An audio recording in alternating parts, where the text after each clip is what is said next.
दोस्तों इस खबर को देखने के बाद कई सारे ऐसे लोग होंगे जो कि रूस को गालियां देंगे, उसे बुरा भला कहेंगे और कहेंगे कि यार रूस तो चाइना की गोद में खेल रहा है, चीन के हाथों में ये खेल रहा है और अब कहीं ना कहीं रूस चाइना का एक सैटेलाइट स्टेट बन चुका है। और यहाँ पर बात आपकी ये सच है, लेकिन आप यहाँ पर रूस को ब्लेम नहीं कर सकते। अगर आपको किसी को यहाँ पर जिम्मेदार ठहराना है तो वो है अमेरिका, क्योंकि पिछले 3 साल में अमेरिका ने जबरदस्ती पुश किया है रूस को चाइना की तरफ जाने के लिए। अगर आप अब से 3 साल पहले देखेंगे तो रूस कभी भी इतना प्रो चाइना नहीं था, लेकिन पिछले 3 सालों में इतने सारे सैंक्शंस लगा दिए गए रूस के ऊपर कि रूस मजबूर हो गया कि वो चाइना के पाले में जाए। आप जरा खुद बताइए और सोचिए कि क्या रूस के पास कोई और ऑप्शन है चाइना के बाद। अब नो डाउट बहुत सारे लोग यहाँ पर कहेंगे कि यार भारत तो है, लेकिन दोस्तों भारत भी एक हद तक ही रूस का सपोर्ट कर सकता है, एक हद तक रूस का ऑप्शन है। लेकिन दोस्तों उससे पहले अगर अभी तक आपने इस चैनल को सब्सक्राइब नहीं किया है तो आपसे विनम्र निवेदन है कि आप इस चैनल को सब्सक्राइब कर नोटिफिकेशन बेल को ऑन कर लीजिए और वीडियो को लाइक कर दीजिए। चलिए हम वीडियो में वापस आते हैं। और यही कारण है कि रूस को मजबूरी में चाइना के पास जाना पड़ रहा है और अब तो स्थिति ये आ गई है कि लगभग हर चीज के लिए रूस को चाइना पर ही निर्भर होना पड़ रहा है। और इसी वजह से न केवल व्यापार में बल्कि हर मामले में दोनों देशों का कॉर्पोरेशन एक नेक्स्ट लेवल पर पहुंच चुका है। और इसी में ये सबसे ज्यादा लेटेस्ट उदाहरण है रूस के राष्ट्रपति का ये बयान। जैसा कि आप स्क्रीन पर देख पा रहे होंगे कि पुतिन ने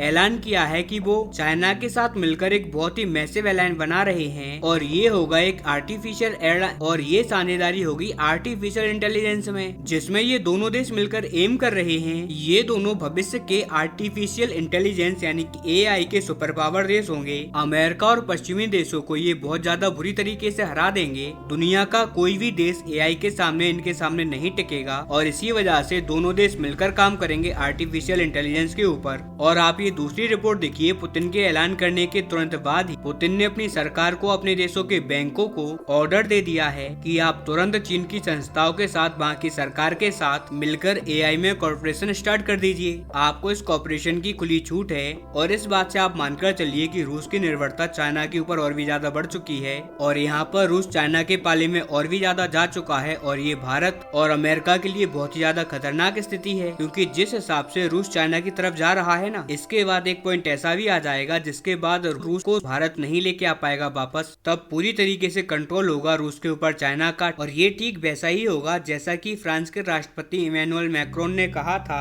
2023 में कि जिस हिसाब से अमेरिका प्रतिबंध लगा रहा है ना रूस के ऊपर, एक टाइम पर रूस चाइना कितने करीब हो जाएगा कि रूस चाइना का एक सैटेलाइट स्टेट बन जाएगा। जैसे पाकिस्तान को कंट्रोल करता है चाइना, वैसे ही चीन फिर रूस को भी कंट्रोल करेगा। और ये मात्र भारत के लिए खतरनाक नहीं होगा बल्कि ये पूरे यूरोप के लिए खतरनाक होगा। लेकिन फ्रांस के राष्ट्रपति इमैनुअल मैक्रोन की चेतावनी को उस टाइम पर किसी ने सीरियसली नहीं लिया और अब पछता रहे हैं सब लोग, क्योंकि इस अलायंस के बनने के बाद अमेरिका के साथ साथ भारत में भी खतरे की घंटी बज चुकी है। क्योंकि ये एआई अलायंस अभी तो आपको मात्र टेक्नोलॉजी का अलायंस लग रहा है, लेकिन फ्यूचर में इस टेक्नोलॉजी का इस्तेमाल होगा मिलिट्री में, डिफेंस में। इसीलिए ये एआई अलायंस रूस और चाइना के बीच में एक मिलिट्री अलायंस का भी दरवाजा खोलेगा। और जो ये नाटो है ना, उसको जवाब देने के चक्कर में रूस ठीक ऐसा ही मिलिट्री अलायंस बनाएगा चाइना के साथ मिलकर और कुछ और छोटे सेंट्रल एशियाई देशों के साथ मिलकर। और इसका सबसे ज्यादा नुकसान होगा भारत जैसे न्यूट्रल देशों को, जो कि किसी का साथ नहीं देता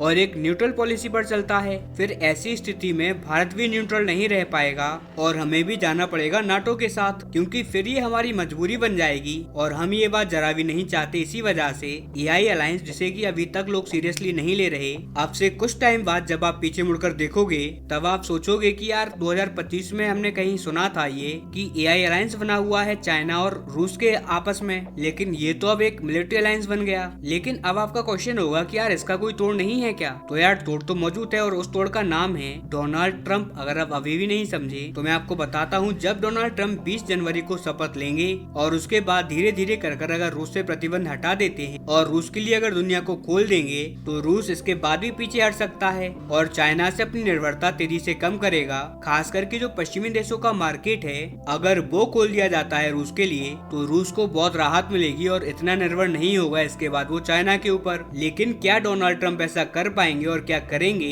ये सवाल बहुत बड़ा है और इसका आंसर भी हमें बहुत जल्दी मिल जाएगा अब से मात्र कुछ ही महीनों के बाद। इसीलिए डू सब्सक्राइब दिस चैनल ऐसी ही आने वाली खबरों के लिए।